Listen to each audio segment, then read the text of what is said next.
Zoom on news Marathi, प्रत्येक घरासाठी, घरातील प्रत्येकासाठी। नमस्कार, मी निवेदिका प्रणाली। झूम ऑन न्यूज चॅनल मध्ये तुमच्या सर्वांचं सहर्ष असं स्वागत आहे। तर बुलेटिनच्या सुरुवातीला एक नजर टाकूयात हेडलाईन्सवर।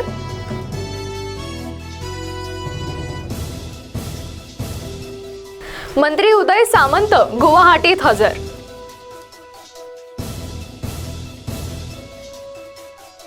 मला छळलं मात्र अनेकांना देशोधडीला लावू शकतो इतकी ताकद माझ्या हातात, असं वक्तव्य एकनाथ खडसे यांनी केलेलं आहे।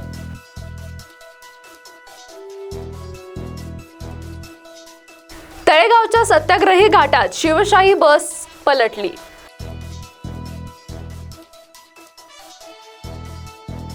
संगमनेरच्या घारगाव कोठे रोडवर कोसळली दरड।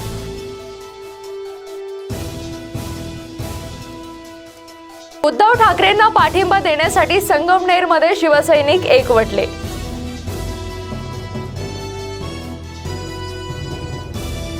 मंत्री उदय सामंत गुवाहाटीत पोहोचल्यानिमित्ताने कणकवलीतील भाजप कार्यकर्त्यांनी आनंद साजरा केलाय।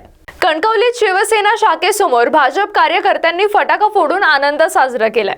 पालकमंत्री उदय सामंत हे गुवाहाटीत शिंदे गटात सामील झाले। गेले 2-4 दिवस त्यांच्या बाबत अनेक तर्कवितर्क केले जात होते। सध्या राज्यात जे राजकारण चाललेलं आहे हे शिवसेनेचा अंतर्गत प्रश्न असल्याचं दिसत असलं तरी यामागे कोणती तरी मोठी शक्ती आहे, त्यामुळे हे सगळं घडतंय असं म्हणायला वाव आहे। कुणीतरी ताकद देत असल्याशिवाय एकनाथ शिंदे इतकं धाडस करणार नाहीत। भविष्यात कोण त्यांच्या पाठीमागे आहे हे समोर येईलच, असे सूचक विधान राष्ट्रवादीचे नेते व आमदार एकनाथ खडसे यांनी कल्याणमध्ये केलेलं आहे। कल्याण डोंबिवली जिल्हा राष्ट्रवादी काँग्रेस व खान्देश संघटनांतर्फे एकनाथ खडसे यांचा सत्कार आयोजित करण्यात आला होता। या सत्काराला खडसे आले होते। सत्काराच्या कार्यक्रमादरम्यान एकनाथ खडसे यांनी माझ्या मागे जी शक्ती आहे, जी ताकद आहे ही तुमची आहे। मला सर्वोच्च स्थानापर्यंत पोहोचवण्याचं काम तुम्ही केलेलं आहे। मी राज्याचा आमदार आहे, कधीही मला बोलवा, मी येईन। येत्या काही महिन्यात एक दिवस कल्याणमध्ये तुमच्या समस्या जाणून घेण्यासाठी मी असेन, असं देखील त्यांनी सांगितलेलं आहे। यावेळी बोलताना त्यांनी प्रामाणिकपणे काम करून माझ्यावर भ्रष्टाचाराचे आरोप झाले, जामिनीचे आरोप झाले, इतकं छळलंय हे सांगण्यासाठी मी इथे उभा नाही, मात्र राजकारण इतक्या खालच्या स्तराला जातं हे आयुष्यात पहिल्यांदा अनुभवलंय। चौकशा झाल्या इथपर्यंत ठीक होतं, नंतरच्या कालखंडात माझ्या कुटुंबाला देखील त्रास दिलेला आहे। पुढे बोलताना माझ्या मागच्या आठवड्यात माझ्या खात्यातले पैसे काढून टाकले, 1 रुपयाही ठेवला नाही। पहिले खाते काढून सीज केलं, नंतर पैसे काढून टाकले, त्यानंतर राहते घर 10 दिवसात खाली करण्याची देखील नोटीस आली। असं नाथाभाऊने काय गुन्हा केलेला आहे? न्यायालयातून जाऊन स्टेशनला आणला म्हणून त्या घरात राहतोय। असं खालच्या स्तराचं राजकारण अनुभवलं नव्हतं। असं करायचं असतं तर अनेकांना मला छळता आलं असतं। माझ्या हातात इतकी ताकद आणि शक्ती आहे की अनेकांना देशोधडीला लावू शकतो। दुर्दैवाने असा विचार मी करत नाही। दुसऱ्यांना सहकार्याची भूमिका असते। न्यायालयाने संरक्षण दिलं म्हणून आम्ही संपूर्ण कुटुंब जमिनीवर बाहेर आहोत, नाहीतर संपूर्ण कुटुंब तुरुंगात असते। या सगळ्या अडचणीत शरद पवार साहेबांनी साथ दिली, मदत दिली, नाहीतर नाथाभाऊ होत्याचा नव्हता झाला असता, असं स्पष्ट वक्तव्य एकनाथ खडसे यांनी केलेलं आहे। हे राजकारण जे चाललेलं आहे, जरी वरवर दिसत असलं की हा शिवसेनेतला अंतर्गत प्रश्न आहे, तरी यामागे कोणती तरी मोठी शक्ती याच्या पाठीमागे असल्याशिवाय हे सगळं घडतंय असं म्हणता येणार नाही। त्याला वाव आहे, कुणीतरी असलंच आहे, कुणीतरी ताकद देत असेल, त्याशिवाय एकनाथ शिंदे एवढं धैर्य करणार नाही, एवढं डेअरिंग करणार नाही। त्यामुळे भविष्य कालखंडामध्ये कोण त्याच्या पाठीमागे हे समोर येईल। महाराष्ट्रामधलं अलीकडचं राजकारण जे मी पाहतो आहे, गेल्या 40 वर्षात माझा अनुभव हे सांगतोय की असं राजकारण 40 वर्षात मी अनुभवलं नव्हतं। एकंदर संपूर्ण महाराष्ट्रभरामध्ये एक अस्थिरतेचं वातावरण आहे। कोण कुणाबरोबर आहे याच्यावर आता विश्वास ठेवता येणार नाही अशी स्थिती आहे। महाराष्ट्राच्या मंत्रिमंडळामध्ये बहुसंख्य मंत्र्यांनी या ठिकाणी बंड केलेलं दिसतं आहे। मूळ शिवसेना जी आहे त्या शिवसेनेमधनं अनेक जण बाहेर पडत आहे, काही जण शिवसेनेबरोबर आहेत, आणि बहुसंख्य लोकांनी शिवसेनेच्या नेतृत्वावर विश्वास दाखवलेला आहे. या ठिकाणी अनेक तांत्रिक प्रश्न निर्माण झालेले आहेत आणि या तांत्रिक प्रश्नांची सोडवणूक जी आहे ते न्यायालयच आता करू शकेल अशी इथली स्थिती आहे. एकंदरीत जर पाहिलं तर यामध्ये असं चित्र दिसतं आहे की एकनाथ शिंदेंचं बंड म्हणा, एकनाथ शिंदेने जो निर्णय घेतलेला आहे तो म्हणा, आता या निर्णयाच्या नुसार मला तरी असं वाटतं की या तांत्रिक बाबींची सोडवणूक झाल्याशिवाय या प्रश्न निकाली निघणार नाही. तळेगावच्या पंतवर्धा जिल्ह्यातील तळेगावच्या सत्याग्रही घाटात शिवशाही बस पलटी झाल्याची धक्कादायक घटना घडली आहे. या पलटी झालेल्या बसमध्ये 20 प्रवासी प्रवास करत होते, मात्र सुदैवाने कोणतीही जीवितहानी झालेली नाहीये.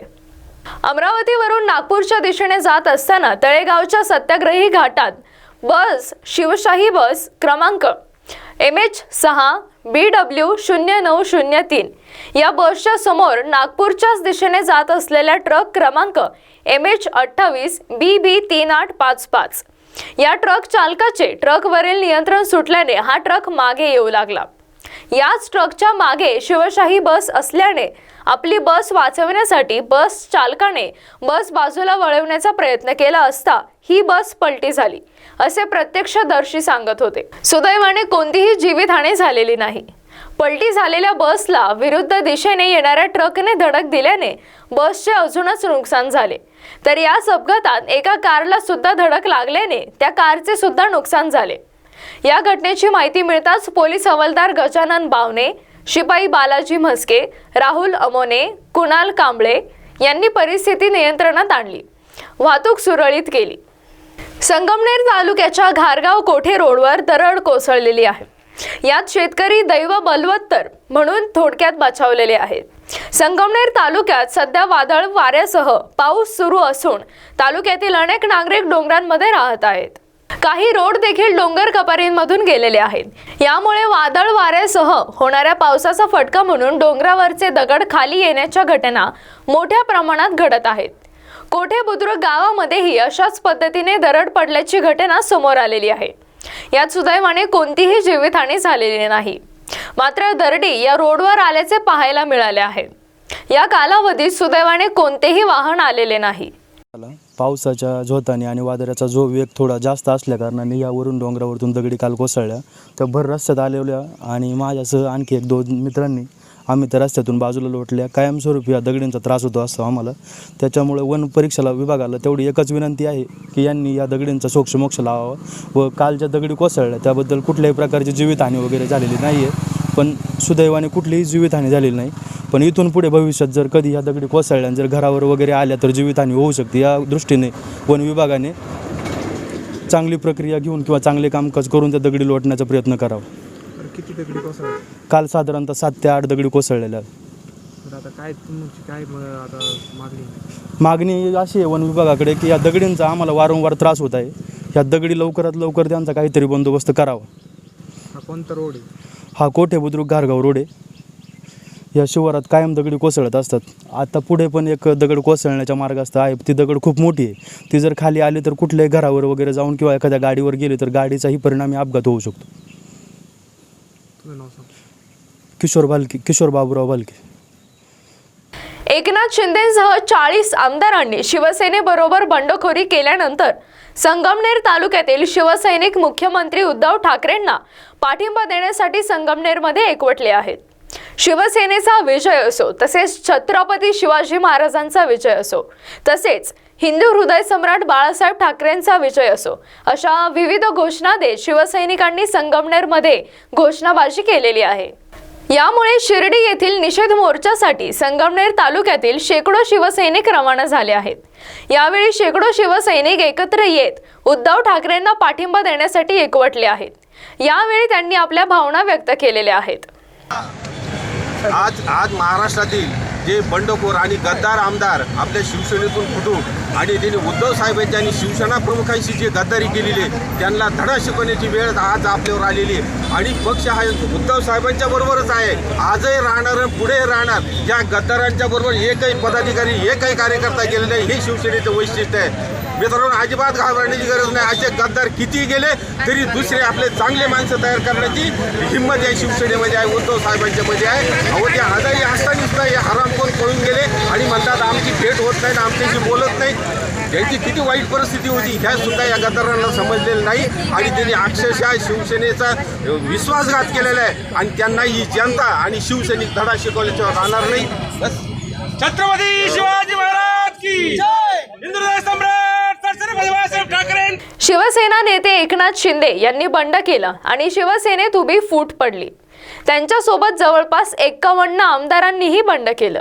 या आमदारांसोबत बुलढाणा जिल्ह्यातील मेहकरचे शिवसेना आमदार डॉक्टर संजय रायमुलकर व बुलढाणा शिवसेना आमदार संजय गायकवाड हे सध्या गुवाहाटीला आहेत.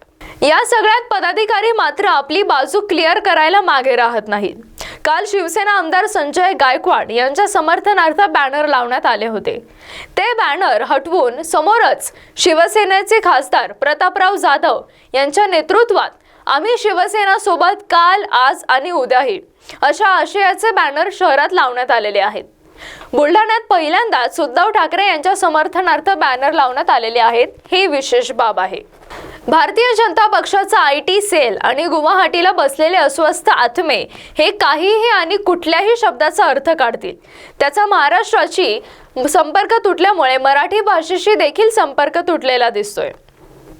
कालचा दहीसरचे भाषण माझ्याकडे आत्ताही आहे, मीही तुम्हाला ते ऐकवतो, असं वक्तव्य संजय राऊत यांनी केलेलं आहे. बाब बदलण्याची भाषा ही गुलाबराव पाटलांची आहे, आमची नाही. जे लोक 40 वर्ष पार्टीमध्ये राहतात त्यांचा आत्मा मेला आहे. कोणाच्याही भावनेला ठेच पोहोचवण्याचा प्रयत्न केला जात नाही. दीपक केसरकर, उदय सामंत, एकनाथ शिंदे आमच्या जवळचे आहेत. तिकडे जेवढे आहेत ते सर्वच आमच्या जवळचे आहेत. कायदेशीर लढाई आणि स्टेट फाईट लढाई आणि कायद्याची लढाई शरद पवार यांनी सांगितली आहे. तुमच्याकडे बहुमत आहे, आमदारांचे बळ देखील आहे, तर थांबत का आहात? कशाला 50 आमदारांची ताकद आहे तर तुम्ही गुवाहाटीमध्ये का बसलेले आहात? ते हिमतीने लोक आहेत ते म्हणून ते हिम्मत दाखवून आधी सुरतला गेले, आता गुवाहाटीला गेले. केंद्रीय सुरक्षा त्यांना संरक्षण देते, मग भीती कसली आहे? महाराष्ट्राचे पोलीस संरक्षण करायला सक्षम आहेत. तुम्हाला गुलामी पत्करून संरक्षण मिळवावे लागते याची गरज नाही. वन फिरायची देखील गरज नाही. तुम्ही अशा लोकांसोबत कसं काय संबंध ठेवू शकता ज्यांचे संबंध मेहबूबा मुफ्ती यांच्या सोबत आहेत? प्रत्येकाची मर्जी, प्रत्येकाची इच्छा यांच्याकडून अशा निष्ठेच्या अपेक्षा करायच्या.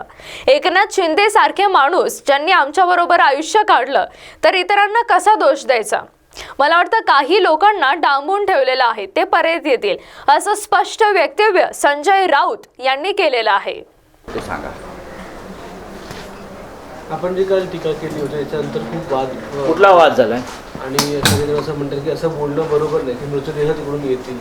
असं कोणी सांगितलंय? तुम्ही हे पाहिलं का मी काय बोललोय ते? बघा, हे भारतीय जनता पक्षाचा IT सेल आणि जे गुवाहाटीला बसलेले आहेत अस्वस्थ आत्मे हे ते काही कुठल्याही शब्दाचा अर्थ काढतील काय? त्यांचा महाराष्ट्राशी संपर्क तुटल्यामुळे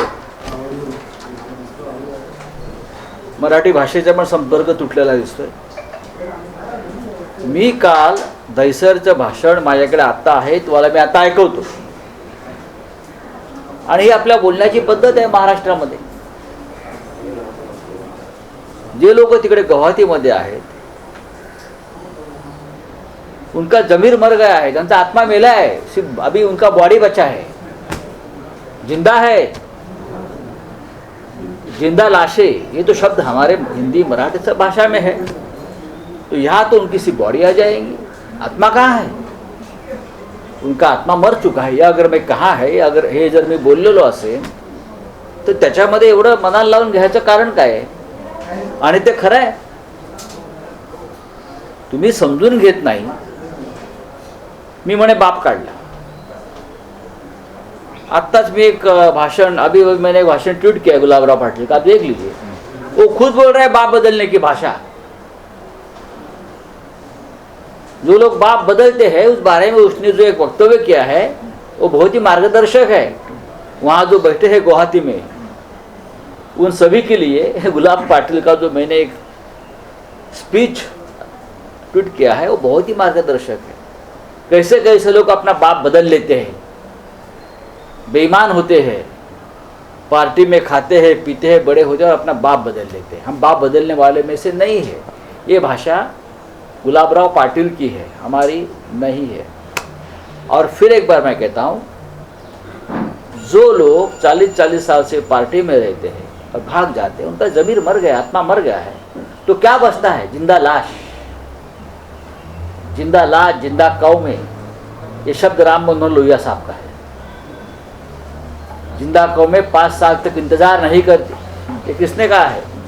ये राम मनोहर लोहिया ने कहा है। तो ये शब्द नया नहीं है महाराष्ट्र और देश के लिए, लेकिन समझ लीजिए आपकी जो बुद्धि है वो कुंठित हो गई, आपका संपर्क टूटा है समाज से, लोगों से, महाराष्ट्र से, लोगों से, इसलिए आप इस प्रकार का आरोप करते हो। मैंने किसी मी गोव्याला जाणार होतो, गुवाहाटीमध्ये काय आहे? मी शिवसेनेचा सदस्य आहे, बाळासाहेब ठाकरे आमच्या हृदयात आहेत, मी फक्त शिवसेनेतच काम करतो, असं वक्तव्य सुनील राऊत यांनी केलेलं आहे। नारायण राणे, राज ठाकरे सगळे जे म्हणायचे ते म्हणतात, पण शिवसेना मजबूत झालेली बघा। उद्धव ठाकरे नक्की जिंकतील, मी शिवसेनेत आहे आणि शिवसेनेतच राहणार।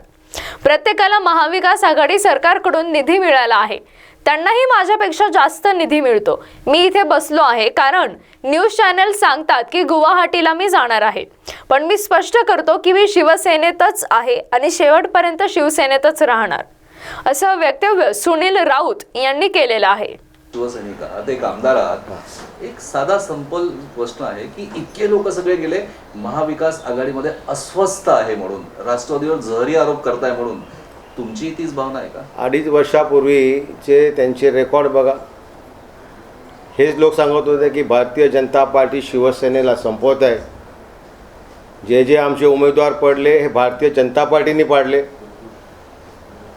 आणि त्यामुळे ह्यांच्या निर्णयावरती उद्धव निर्णय घेतला असं की महाविकास आघाडी तयार करू, पक्ष मजबूत केला पाहिजे, भारतीय जनता पार्टीला आपली ताकद दाखवली पाहिजे आणि त्यामुळे हा निर्णय घेतला असेल। त्यांचे जुने त्यांचे रेकॉर्ड काढून बघा। हो, पण या 2.5 वर्षामध्ये त्यांना अनेक विखारी अनुभव आले, त्यामुळे त्यांचं हे मत आज झालंय असं त्यांचं म्हणणं आहे। तुमचा अनुभव काय? अहो माझ्यासारख्या माणसाला 30 कोटीचा फंड मिळाला, पूर्वी कधी मिळत नव्हता आम्हाला। पण माझ्या मतदारसंघामध्ये गेले 2 वर्षामध्ये 30 कोटी खर्च करतो मी।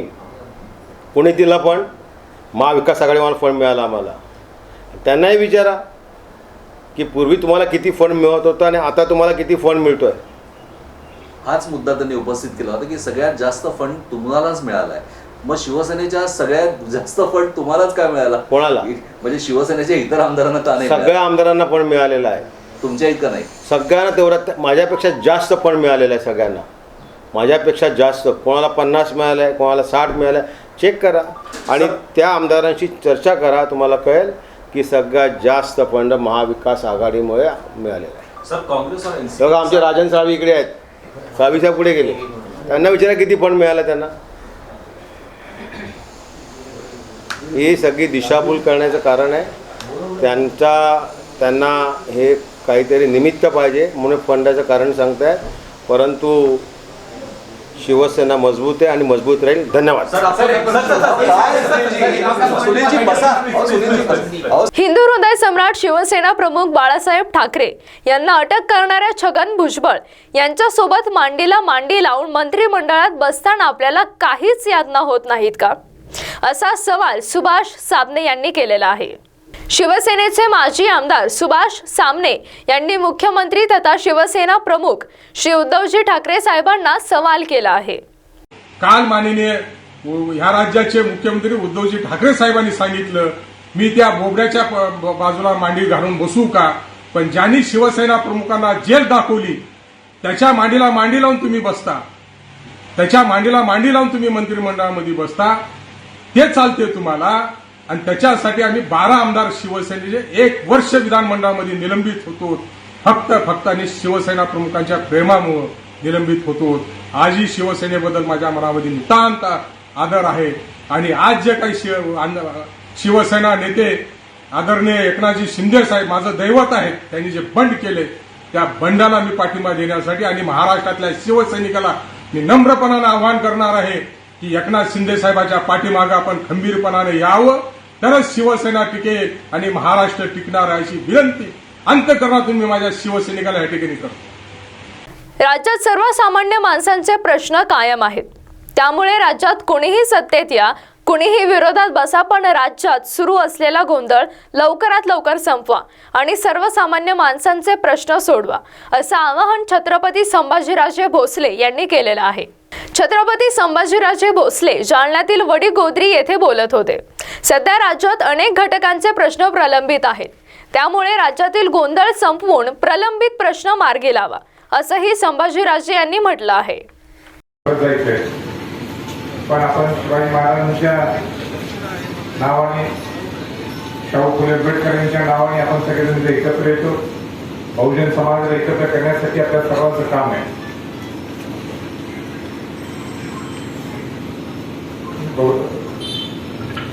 गंगाधर म्हटले धनगर समाज तर भरपूर आहे। बहुजनाचा अर्थच हा आहे की सगळे समाजातले जे लोक आहेत, एससी, एसटी, ओबीसी या सगळ्यांना एकत्र करण्यासाठी ही सगळ्यांची जबाबदारी असते। आज 2007 पासून मी महाराष्ट्र पिंजून काढत आहे। अनेक सामान्य माणसांचे प्रश्न काय समजून घेण्यासाठी माझा प्रयत्न असतो। मग ते शेतकऱ्यांचे प्रश्न असतील, त्या कष्टकऱ्यांचे प्रश्न असतील, शेतकरी हा केंद्रबिंदू म्हणूनच मी लक्षात ठेवून माझं काम चालू असते। आज पाऊस सुद्धा अजून पडलेला नाही, थोडं पेरण्या कशा होणार आहेत याचे मोठे प्रश्न आपल्या समोर आहेत। राजकीय परिस्थिती सुद्धा जी महाराष्ट्रात आपण जर पाहिली तर कोणाला किती घेणं देणं याच्याबद्दल मला माहीत नाही। दुर्दैवाने जे काय महाराष्ट्रात राजकीय सगळ्या घडामोडी सर्व आहेत, माझी सर्व विनंती सगळ्यांना हेच राहणार आहे की एकदा हे संपून टाकावा। त्या कोणाला सरकारमध्ये यायचं, स्वतःमध्ये बसायचं नाही, कोणाला विरोधी पक्षात बसायचं, एकदा ठरवा सगळं आणि लवकरात लवकर निर्णय घ्या, जेणेकरून जे अनेक प्रश्न आपल्या अडकलेले महाराष्ट्राचे ते सगळे मार्गी लागतील। आणि म्हणून मी दररोज 3-4 दिवस झाले हेच बोलायला बोलेल की तुम्ही तुमचे गोष्टी सगळ्या लवकर मार्गी लावा, जेणेकरून सामान्य माणसाचे प्रश्न, दैनंदिन जीवनाचे मूलभूत सुविधाचे प्रश्न आहेत ते सगळं सोडवण्यासाठी गरज आहे। आपण म्हणतोय की महाराष्ट्र हा शाहू फुले आंबेडकरांचा आहे, संत ज्ञानोबांचा, संत तुकाराम महाराजांचा, तुकडोजी महाराजांचा आहे आणि आपण त्याच्या पद्धतीने वागतो का, हे सगळे प्रश्न मोठे प्रश्न चिन्ह होऊन सगळे बसलेले आहेत। आणि म्हणून आपण सगळ्यांनी गाव छोटं असलं तरी आपण सगळ्यांनी एकत्र यायला पाहिजे, हे सामान्य माणसाचे प्रश्न कसे सोडवता येईल या प्रकारे बघायला पाहिजे। आणि म्हणूनच स्वराज्य ही संघटना आपण ही स्थापना केलेली आहे। स्वराज्य संघटना खऱ्या अर्थाने जे विस्थापित आहे, तुमच्यासारख्या या लोकांना गरजू आहेत, या लोकांना कशी ताकद देता येईल याच्यासाठी ही स्वराज्य संघटनेची ही स्थापना झाली। मी गंगाधर कालकोटे व त्यांच्या सर्व सहकाऱ्यांचं मी मनापासून कौतुक याच्यासाठी करतो की निघालो तुम्ही बीडला, पण सगळ्यांचा उत्साह होता की 2 मिनिटं इथं यावं आणि म्हणून मी इथं आलो सगळ्यांना शुभेच्छा देण्यासाठी। असंच प्रेम याच्या पुढे छत्रपती घराण्यावर ठेवावं, असंच प्रेम संभाजी छत्रपतींच्यावर ठेवावं आणि या स्वराज्य संघटनेला ताकद आपण सर्वांनी घ्यावी अशी सगळ्यांना विनंती करण्यासाठी मी इथं आलो आणि एवढंच बोलून मी थांबतो। जय हिंद, जय भारत। तर बुलेटिनच्या शेवटी एक नजर टाकूयात हेडलाईन्सवर।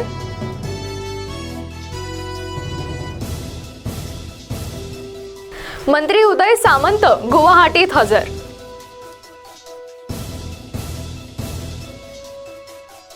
मला छळलं मात्र अनेकांना देशोधडीला लावू शकतो इतकी ताकद माझ्या हातात, असं वक्तव्य एकनाथ खडसे यांनी केलेलं आहे।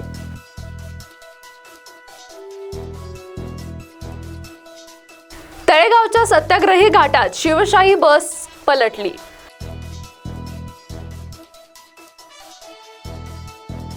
संगमनेरच्या घारगाव कोठे रोडवर कोसळली दरड।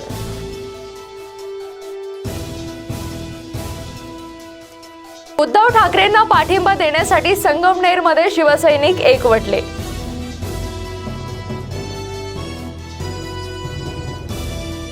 पुन्हा भेटूयात पुढील बातमीपत्रात, तोपर्यंत पात्र Zoom on news channel Marathi. धन्यवाद। झूम ऑन न्यूज मराठी, प्रत्येक घरासाठी, घरातील प्रत्येकासाठी।